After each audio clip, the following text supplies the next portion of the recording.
can be, and for the same reason, Dragonshire is just brilliant. You know, the thing is, as a player, I really enjoy laning phases. I enjoy laning for an extended period of time. Might not be everyone's cup of tea, but I really do like it. And as such, as a commentator, I really like to highlight, you know, the duels, the solo lane duels in the top lane, which is oftentimes a lonely island. And then in the bottom lane, you have the support duel, like who's taking care of their mana resources a little bit better. Like, there's many things to highlight, even on an extended laning phase. I'm quite surprised you didn't go for a single Lonely Island reference, considering you name dropped them in the first half. I thought about it for a second, then was like, nah. Can't fit anything in without it being forced. Exactly. Because I am like running through track lists in my head right now, trying to find something. Chat's better at this than we are. They'll find something. As we see Greymane first locked in, but Genji is still available. By the way, for those of you guys who are wondering why some of the players are wearing thick hoodies and jackets, it's probably not very cold in China, but oftentimes in those studios, man, the air conditioning is crazy. Tetra and I, we basically experienced it firsthand when we casted the Nexus Games Europe. It was cold in there.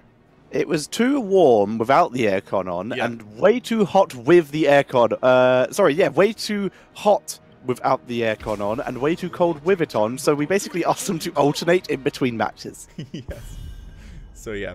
So just a little bit of background knowledge. If you ever make it to a gaming event, or maybe a Heroes of Storm esports event, then prepare, because some of the venues there can get really cold. Yeah. Best advice I can give to any aspiring pro player, bring a variety of clothes. I went to DreamHack Summer at one point, and one day it was one of the hottest days I've experienced in any country, and I've been to Egypt. And on the other day, it was raining and really cold, and I did not bring enough clothes to prepare for either. Yeah, keep this one thing in mind, guys. If you may have experienced it yourselves, what is the worst enemy of every video game player, of every pro player especially? Lag. Lag too. Lag, of course, but that's an unbeatable foe. Sometimes you can't do anything against it. But cold hands. Oh, yes. It will see so many players. You. Yes. It will affect you. It will make your reaction slower. It will make you feel less comfortable. At every offline event, if you see a player camera, like every time there's a BlizzCon, etc., you will either see the players doing like the hand exercises to keep them warm, or using the hand warmers. And a lot of the time, it's the managers who bring them and hand them out. Cassia locked in, by the way, back into the draft. All right, back to the draft. Enough boring real-life stories of casters and players. Let's focus on the action here for HGC China. It is Tyrael this time for TimeFlow. I definitely do like that, but Cassia, as you said, making it into the mix. And the Zarya ban may look strange at first glance. However, TimeFlow is one of the few teams in the league that has very decent results with the strongest woman in the world. Indeed. That would be interesting, actually. I'd not hate to see the Zarya here. So many shields to try and deal with that, because they can't really go into armor anymore, which they would struggle to anyway, because Cassia has one of the best talents in the game, being the martial law, I think it's called, where she just ignores armor, and that's crazy good against so many of the meta heroes right now. Martial law is the version of Executioner for Cassia. The 20 talent, I think, is called Titan something. Titan, not Titan Killer. That's a Tychus thing. No, it's the Titan's Revenge. It's the Titan's Revenge. There we go. Titan's Revenge. Nice. That is very cool. And we see the return of Gul'dan coming in here. And finally some crowd control with that Horrify. And, of course, their solo laner, the Dahaka.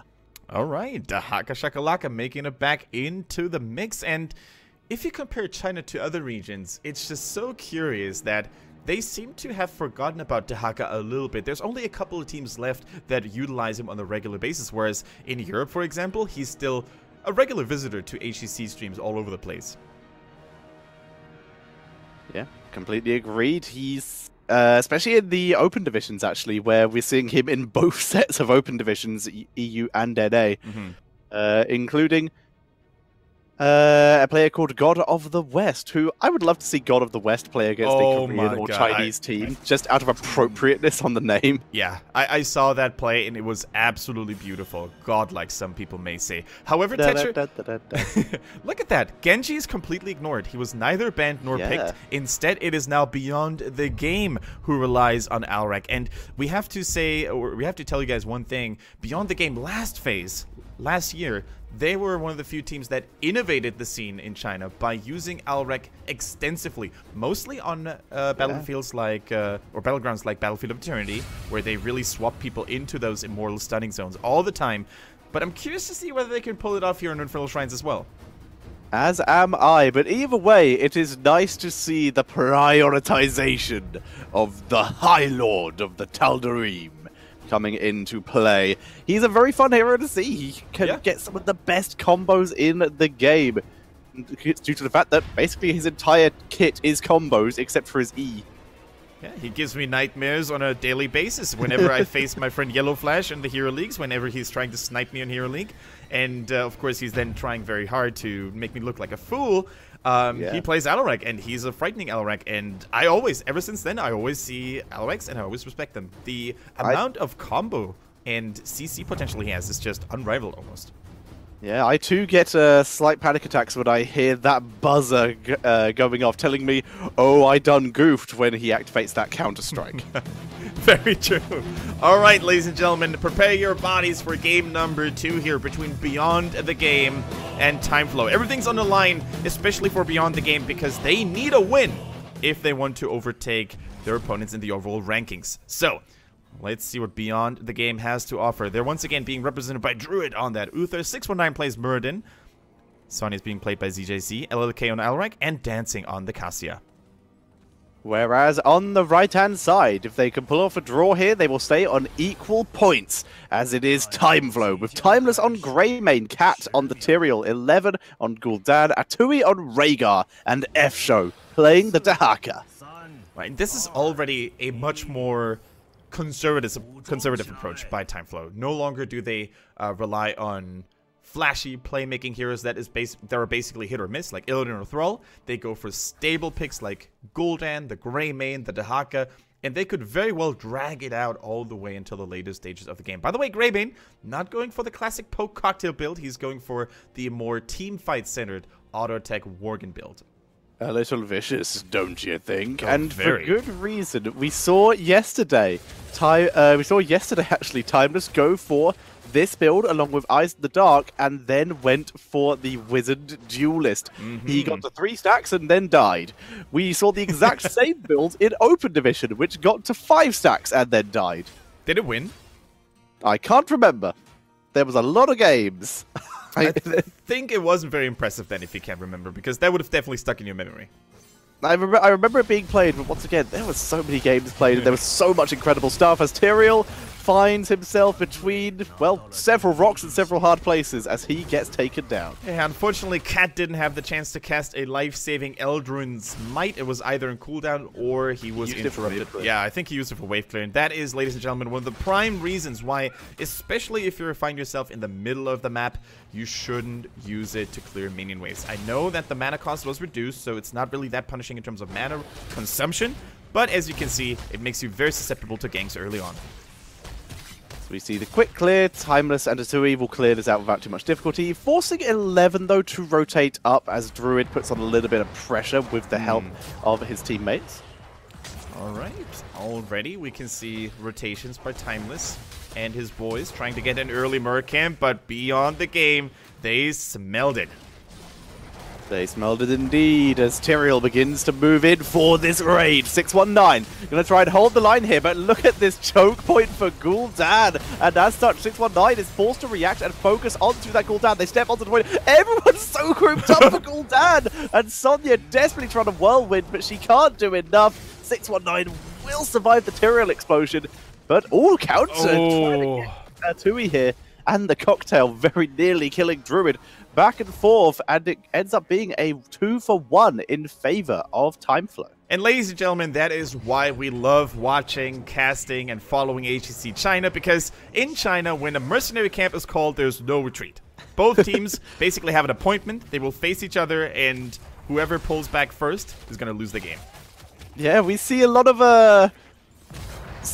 times we'll see mercenary camps treated as if they're the objective that will win the entire game at minute 2. That happens so often, but it's very fun.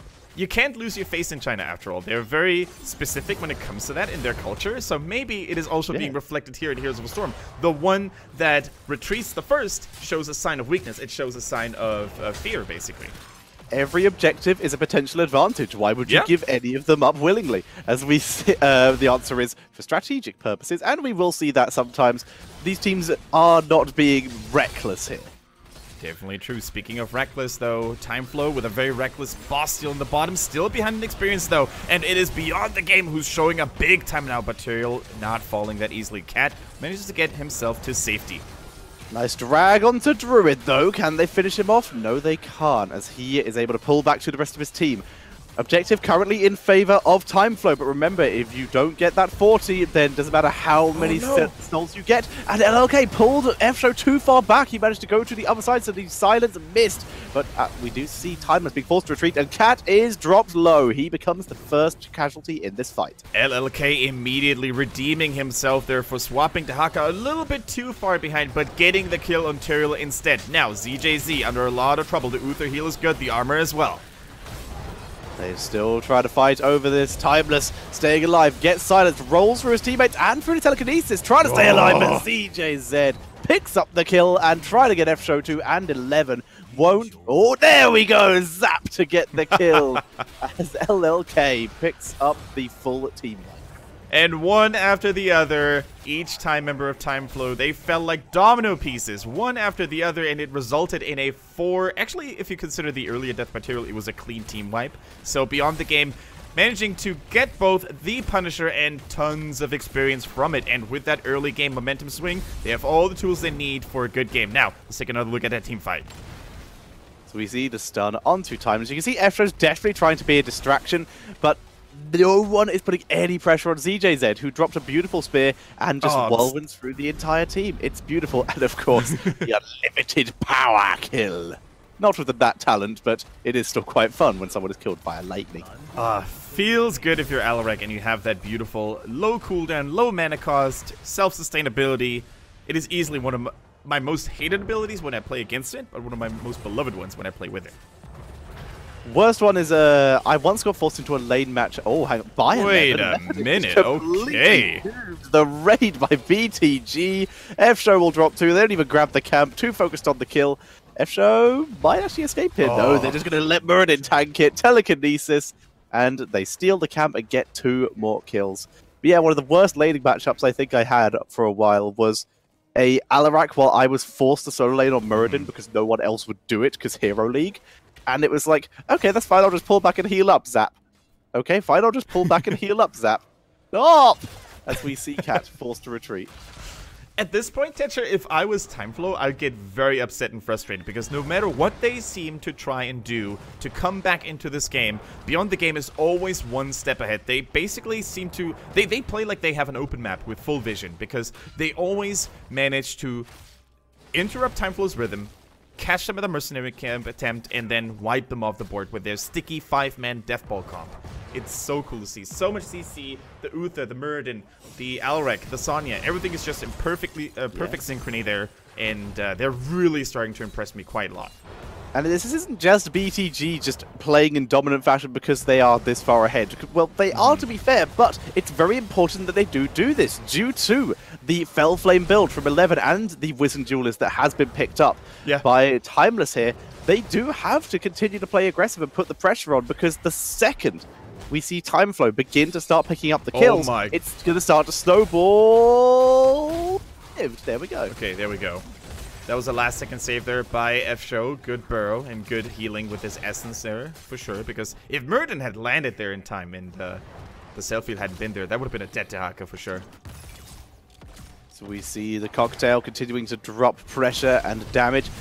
Cat moving in, looking for the opportunity to try and engage, but it would be incredibly risky. They don't have 10 yet. The only reason they would do this is because Sonya has left the lane, and they know this. She is going to go up and try to soak, and there is level 10. Yeah, this is a very important time window now for TimeFlow. They really need to make something happen while they have access to their heroic abilities and while Beyond the Game is not yet on 13. Because you can always predict that 1 or 2 team members of your opponents are probably going to try to get some global value somewhere to push that 13 closer and closer. And if you have heroes like Tyrael, if you have heroes like a Dehaka who could always flank from behind, you really need to force the issue here. I think if TimeFlow plays this more patiently and more slowly, they're only going to fall more behind, I feel. They're going to have to try and make something happen, and that's exactly what they're doing. Look at this. They try to move in, but they're too late. The camp is gone. But that was a good idea to move in straight away, because this is the one opportunity they're really going to have for a while to fight on even talents. And it's pretty much over. Yeah, and Beyond the Game actually played this very predictably as well. I think TimeFlow could have actually tried to make an invade happen, because all Beyond the Game was doing is they were trying to get mercenary camps in the top lane. They were doing mercenary camps in the bottom lane. So TimeFlow should do what Beyond the Game has done in the past. They should try to anticipate and predict what their opponents are doing and invade accordingly.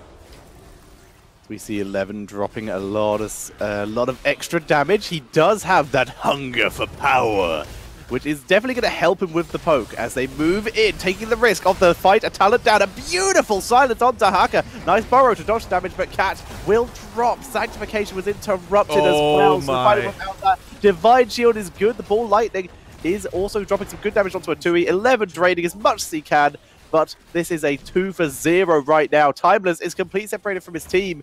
If he had any stacks, they would almost certainly be lost soon. I don't think, yeah, Dehaka doesn't die. Oh my god, he still does fall after all with a swift combo by Alrek. I think Dehaka was hoping to land a drag, and maybe he just wanted to pull him into this turret range to get the kill, but too greedy, Dehaka. Too greedy this one time. He could have basically gotten a flashy play there if it had worked, but if it didn't, well, it would have set his team further behind. Yes, okay, Timeless. I don't know what he was trying to achieve there. He wasn't even trying to teleport back. He was just trying to hide, I think. Yeah. He needed to stay mounted while he was hiding, but he is surrounded. He's managing to make his way back to his team. There's the Sank. They're going to try and turn this around to try and pick up a kill here, but Timeless is still very low. No ancestral healing is available. Look at the health bars in the red there. Just immediately dropping. Only person who's really low on BTG is dancing. He's able to escape. We do see ZJZ going down. If Timeless can get out, then I guess it's a stack. It's something. But look at where he is. He is about as far away from his base as he could be. And is getting closed in on. Down he goes. Stacks invalidated. And during all that time, the purple Punisher in the middle of the map is wreaking absolute havoc, destroying buildings left and right. The camera may not take it because the 2e is still on the wolf run away from the Murden, and he gets the safety. Checkpoint saved. Checkpoint saved, unless Murden decides to dive, because he does have teammates around. But instead, they're going for the mercenary camp. Punisher will get killed off, but it did take down basically the entire front wall here. So that is going to be available for the next Punisher that spawns in the mid lane, or for a sneaky keep push by BTG after they good chance wipe TimeFlow again, because that has been happening a fair amount.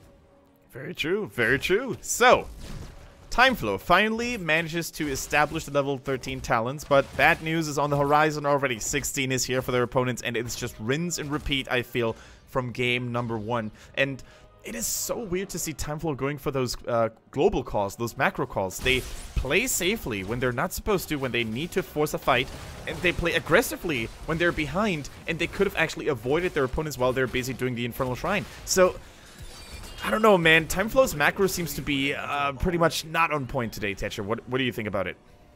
I'd agree. They're really struggling, and even their fights have looked just a little bit messy, but a lot of that is down to BTG. The great use of telekinesis to interrupt the sanctification a lot. There's so much crowd control on this team, and it is very nice to see. There's the horrifying last-ditch effort, likely for TimeFlow to try and get a comeback.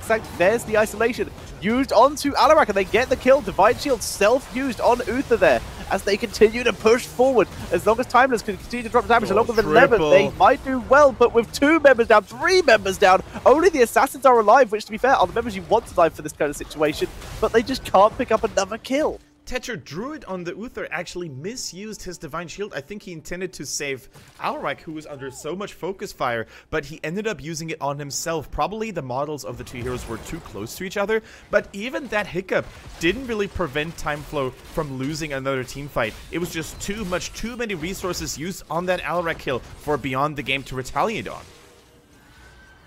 Absolutely crazy. Beyond the Game, it's just, like we said, as someone just said in the chat, they refused to lose team fights. They lost the first hero, were fighting under Sank, and they still were able to kill 3 heroes. Absolutely incredible here. But then again, that is what a 3-level lead will do for you.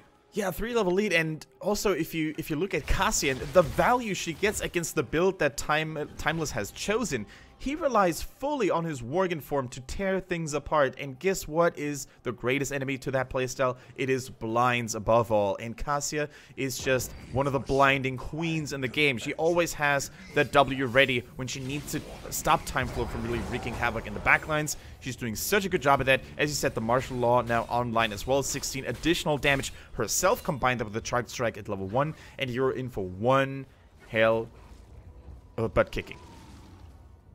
Yeah, that Amazon is going to be doing some crazy damage output if you are not prepared to play around it. Sanctification is now even more important than ever. It was already basically the most important ability on this team, except for maybe Horrify.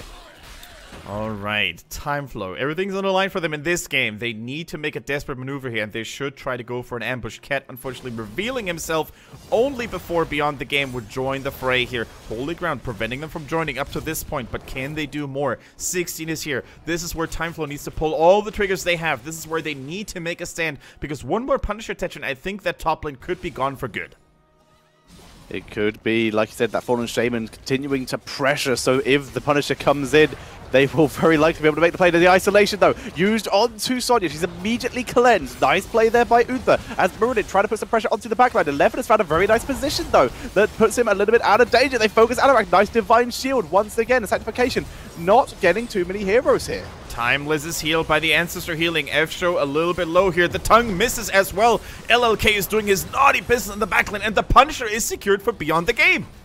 That was the nicest fight up to this point by TimeFlow, but the fact is they were immediately forced to retreat and split. They're going to lose members because if they stayed and fought, they would have had to fight under the Punisher.